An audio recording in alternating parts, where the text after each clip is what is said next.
Okay, we'll see how this goes here. See what's going on here. Okay, welcome back to another video jungle jargon. Today I want to talk about something very important, and of course I usually try to avoid politics and everything because I prefer talking about the truth of God's word. Because if everybody understands the truth of God's word, then they can, everything else will fall into place. But it's good to understand that when how civilizations fall apart, how things go awry, you know. And the main thing, or one of the main things, is when a system of government becomes corrupt and the justice system becomes unjust. This is what happened in Sodom and Gomorrah. A lot of people think, well, it was because of their sexual immorality, and that was it. But it really wasn't just because of the sexual immorality. I mean, there's many other civilizations that were sexually immoral that God didn't judge. And I think one of the main reasons Sodom and Gomorrah was judged by God was because of their unjust judges. And if you read through the Bible, you'll know it talks about unjust judgments. So this is very important because when you have an unjust justice system, such as was in Sodom and Gomorrah, they were extremely unjust, especially to outsiders. Outsiders would be traveling through or something, they'd be taken advantage of or something. Oi, then straight, como é que tá? And then it would take it to the judge, and the judge would decide against them. They would decide in favor of the person that lived there. And it was completely unjust. It was totally unjust. But I wanted to give a little bit of example of how that happens by showing the immorality. But keeping in mind, immorality is not the only reason why Sodom was judged. It's because of the unjust justice system. And I just wanted to play a little thing to maybe give an example of what I'm talking about, and I hope everyone can understand what I'm referring to. So you just go ahead and do this here. I'll do this here, and I'll go here. Now this is Robert Gouveia. He's a lawyer. He's on top of just about everything. But I just want to play this judgment, this thing that happened in Dallas, just as an example to see how every time you make concessions, you're going to have to make another concession. You make one concession for one thing that's unjust, then you have to make another concession and another concession and another concession and another concession. It's just, and the whole thing will just spiral completely out of control. So I just wanted to play this to give people an idea of what's going on here. And I hope the sound works good, and we'll see what happens here. Texas now using pronouns. The city came out with a new guidance, new document detailing why they need to use them, why it's so important for the functional operations of the city of Dallas. Before we read through what actually got distributed to everybody, let's get some background on the story about what is happening in Dallas, which is here the mandatory use of transgender pronouns. Story comes out, says an internal city of Dallas gender transition toolkit requires all public employees to use a transitioning person's preferred pronouns regardless of their personal beliefs. The Dallas Express got the document, lays out the protocols, says it is supporting an inclusive and productive workplace environment. Officially titled Workplace Gender Transition Protocols, the document was lauded by city staff during during a recent city council meeting, Human HR Director Nina Arias told council members, I would like to highlight our gender transitioning information toolkit. This is part of Dallas's efforts to improve recruitment and retention here. If we force people to use pronouns, we'll get more employees, and they're going to work harder and better. The toolkit defines transitioning. We'll read through it. City employees are expected to use the transitioning person's approved pronouns, and the transitioning employee's manager is required to police the pronoun usage. Some groups have recommended measures like these. Human resources company Culture Amp recommends including dead naming and incorrect pronoun usage in your formal definition of harassment and reflecting these in your policies. So if you don't abide by this new version of English, then you might lose your job and at some point prosecuted for harassment. Doing so will set a firm expectation for respect and inclusion of all non-conforming employees. Let's take a look at the document from Dallas, the Workplace Gender Transition Protocols, and FAQ. And work is going to get very complicated. Okay, now he's going to go through this document, and I didn't want to play the whole thing, but I might have to just play just so that people can see how how bad it gets. I mean, like I said, you make one concession, then you have to make another concession, another one, another, and the whole thing just spirals completely out of control. Rather than everybody showing up and just working on their job, now we're working on proper pronoun usage, lest you fall into harassment purviews. Why do we need the gender transition protocol? They say, well, this purpose of the guide is to support an inclusive workplace for all. Specifically, this document addresses the needs of transgender and gender nonconforming employees. The protocols do not anticipate every situation that might occur. No, of course not. You're going to need another, 20 pages? This is already 20 pages. How much more do you need? Should everybody just study this every day on the way to the office to make sure nobody gets offended? How does anything get done? The needs of transgender and gender nonconforming employees must be assessed on a case-by-case basis. Very complicated. And this includes how best to apply these guidelines. So we're going to need like a team. And you should already you can already see how unjust this is in favor of one group of people over another. And it's like it just goes right past people, and they can't even see how unjust this is for the majority of people. Parse through this all, I guess, a couple of attorneys. The goal is to ensure the well-being of these employees within their professional workplace and to ensure all employees are treated fairly regardless of their orientation or identity. This includes promoting adherence to non-discrimination policy and minimizing harassment. As such, these protocols are designed to help supervisors maintain respectful and non-discriminatory work for all employees. How do I use this? Well, let's say you're a new employee working for the city of Dallas. You're like, man, this great state of Texas, such a great free state. God, I can't believe we just left California. What a dump, man. So here we are, first day of work. I come in, they give you like a big stack of papers, you get like a couple pages for vacation policy. It's really small, vacation, lunch hours, dress code, meeting time, be on time, park over here, all that stuff. And then they give you this whopper 20-page manual, gender transition document. You go, what the hell is this thing? What is this? Is we have a couple people transitioning in our department here. You got to learn all this. And, what is this? Oh, this was Texas. And they said, well, this is now Dallas. All right, and you're doing what we're doing here in Dallas. And said, well, or else what? Yeah, so it's instead of learning normal company protocol and everything else, now everybody has to learn this one thing in favor of this one group of people. You say, or else you're fired for harassment. We're going to report you and your permanent file's going to be marked. Okay, I guess I'll read through it. All right. Is this like a big thing here? Where's it? Okay, let me read it. The information is intended to be a resource for supervisors and managers so they can assist employees who are undertaking or considering a workplace transition. The document also provides useful information for this. A lack of knowledge about gender transition creates misunderstanding and might implicate the city of Dallas. We're committed in Dallas to no discrimination on the basis of any protected classes, nor are we. Employees of all genders are welcome, and this supports that.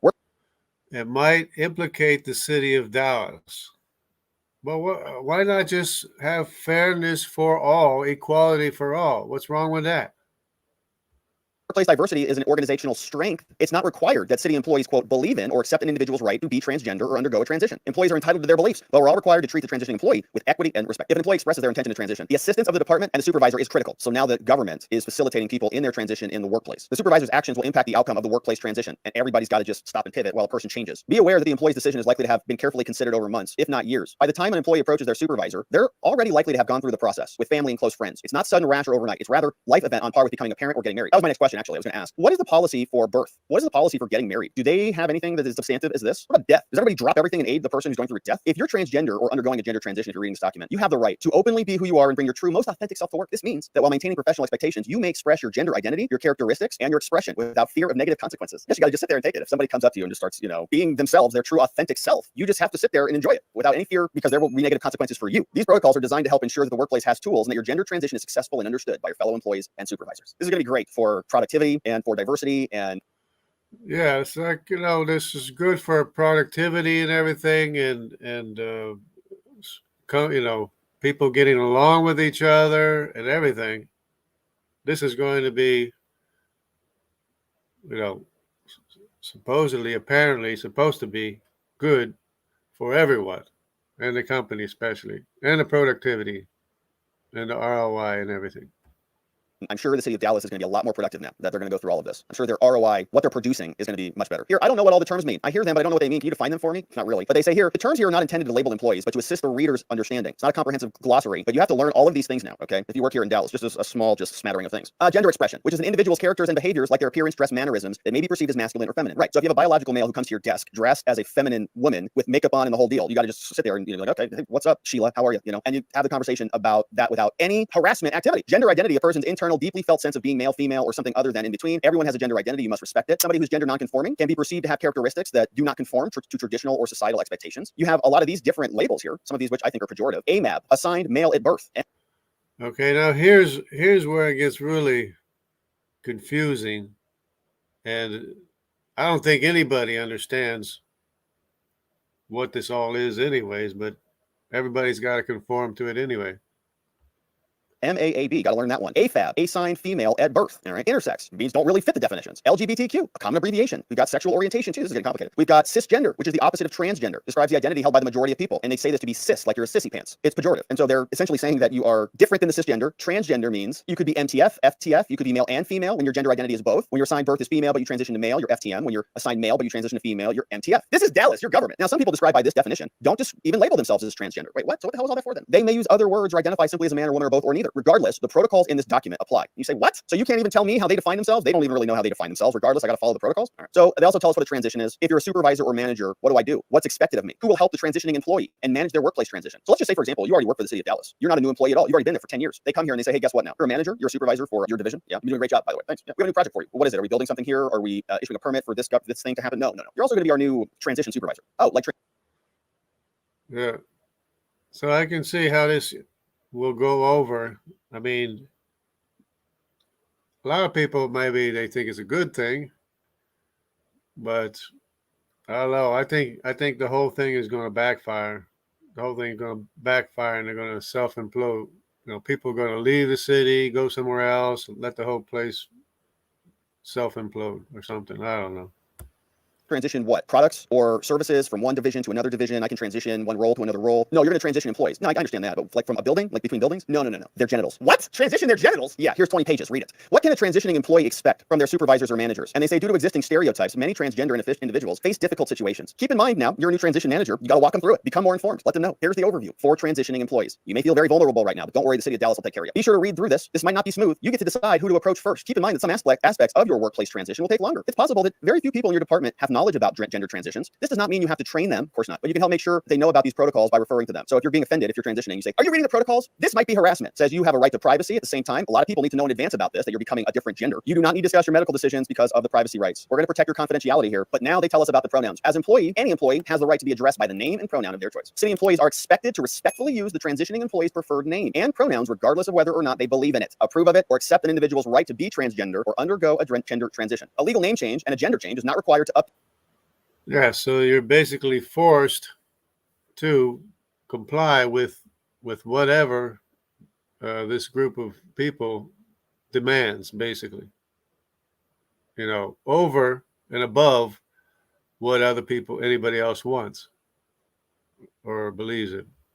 update the employee's name or gender. Supervisors should work to ensure that everything is updated. They got to make the new nameplates, new name tags, new ID cards with new names, update the city webpage, phone directories, email addresses, give them a new name, team rosters and org charts, get new photographs, updated across the board. Some employees are required to have different licenses. All employees have the right to all gender restrooms, which are available for everybody to use. For dress codes, transgender and gender nonconforming employees have the right to comply with dress codes consistent with their gender identity. So that's going to be, I'm an employee or coworker that is being harassed based on gender. What can I do? Lots of recourse. The city of Dallas is committed to providing a workplace free of discrimination. Hate will not be tolerated. Now, they say that discrimination based on gender identity or expression is not limited to, but does include the following acts. Termination of an employee as a result of stated or unstated discomfort with a gender identity expression. This is if somebody terminates somebody else because of their gender identity. That is not acceptable. If you refuse to hire somebody because of their gender identity, not acceptable. Don't give them access to locker rooms. Prohibit an employee from dressing according to their gender identity. Okay, so locker rooms too, or restrooms. So male to females can use the women's locker rooms and restrooms in Dallas now. If you prohibit an MTF from dressing as an F, then so there went the company dress code and the acceptable norm, in favor of somebody that wants to be different, believes to be different. They're demanding their rights above everybody else's rights or concerns or beliefs. That's illegal. Refusing to respect a gender identity by referring to a name or pronoun that do not conform to their gender identity. Now, they acknowledge that, yeah, during the initial stages of a transition, there are likely to be some infrequent, unintentional references to the former identity. Now, said unintentional references can be expected due to the habit of human error. However, managers are now responsible for ensuring other employees in the workplace adjust to the new name and pronouns as soon as possible. So you are now a gender transitioner manager. And if somebody uses a he, her, or she, him, or whatever they are, that's going to be a big problem. Acts of retaliation against an employee for objecting to enforcement is also not allowed. An employee who has experienced or witnessed discrimination may file a formal complaint with the Office of Equity and Inclusion. That's nice. Or the city's HR department. All complaints will be investigated. Any employees found to be in violation of the new pronoun policy may be disciplined and may be terminated. Now, there's more here on this document. They have a whole plan in place. So if you want to go through, here's the process now. Meet with a point of contact, schedule a meeting. So it's discrimination, based on one group of people over another, and the rights of, say, Christians or some other religious group, is no longer in place. We just don't have, it never was to begin with. Christians were always discriminated against. Where's the guidelines to protect Christians? Where's the guidelines to protect other religious groups? And now we have this religious or non-religious group demanding all these rights that we never even had to begin with. Create a transition team, come up with a timeline, meet with the supervisor. This is basically government-funded transition plans through the city of Dallas, guiding them through this. They probably wouldn't get this type of framework and structure anywhere else but for this. If the first point of the contact is not HR, supervisor and employee should have a workplace transition plan. The date should be known when it will formally happen, when they want their pronouns to change, how our managers going to be made aware of the change, decide what mandatory training will be offered for coworkers. So if you now have a former colleague who changes or a current colleague who changes, you might have to have mandatory training to learn how to deal with that person. And also the day the transition will be made known to the work team. Very important dates. What is this plan? Explain that the former person is known as old name will now be new name. They give you a template email. Also explain that the employer of this person is now going to be known as this name. First date of the transition. Here's the timeline. It goes on and on and on. They even give you some nice forms and paperwork, just like the government is great at creating. Wow, this is going to be a lot of work for them. So the city of Dallas is now officially a government-funded, subsidized transition management team, making sure that pronouns are being enforced and that there's a timeline and a framework that's being followed to make this very, very easy and painless. So they say, in the great state of Texas. So that's Robert Gouveia. He's an excellent attorney out of Arizona, Phoenix, Arizona, and highly recommended. Oops. House Oversight Committee Chairman James Comer, meanwhile, says that he will now hold FBI Director Christopher Wray. There we go. We got Christopher Wray, too. So let me see what we got here. Anything going on? Nothing going on? Okay, we got people here. Let me see. Well, I probably can't go through. I'll just say hi to everybody. We got Dan Street, Doki Doki Bible Club, Keith Colvin, and everybody. All right, thanks for your appreciation. And I just wanted to highlight what happens when the justice system goes awry. And it happened in Sodom and Gomorrah, where they were extremely unjust, especially to outsiders and people that didn't believe like them. And that's why Sodom and Gomorrah was judged, because of their injustice, not just because of sexual immorality. Of course, when you have one immoral thing, whether it's corruption or whatever it is, then you don't, have justice for that one thing, then you have to make place for another thing, It just escalates and gets worse and worse, which is what happened to the cities of Sodom and Gomorrah. So God bless everybody. Take care. And hope the video came out okay. I guess it did. Take care. Stay close to God.